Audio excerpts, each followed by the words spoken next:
le climat est positif, je pense que tout le monde souhaite qu'il y ait un accord. Donc ça, c'est déjà quelque chose de positif. Mais les questions sont très, très compliquées. Et il faut toujours avoir à l'esprit qu'il y a 196 parties à cet accord, et que pour obtenir un consensus entre 196 parties, par définition, ce n'est pas facile.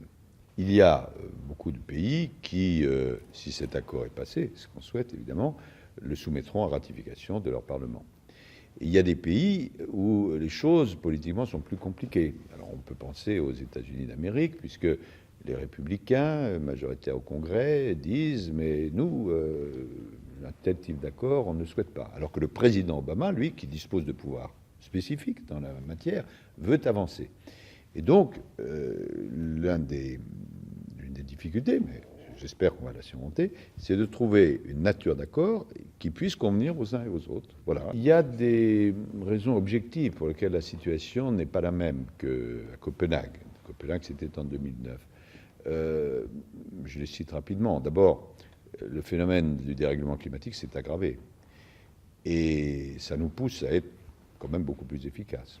Ensuite, scientifiquement, il y a eu un énorme travail du groupe qu'on appelle le GIEC, qui fait que, sauf dans quelques secteurs de l'opinion, dans quelques pays, le phénomène scientifique du dérèglement climatique, son origine humaine, n'est plus contesté.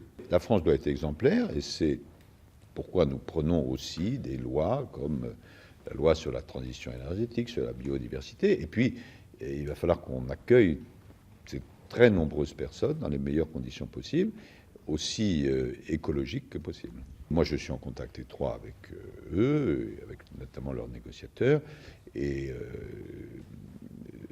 ils ont leurs propres problèmes, puisque à la fois, il faut lutter contre le dérèglement climatique et lutter contre la pauvreté.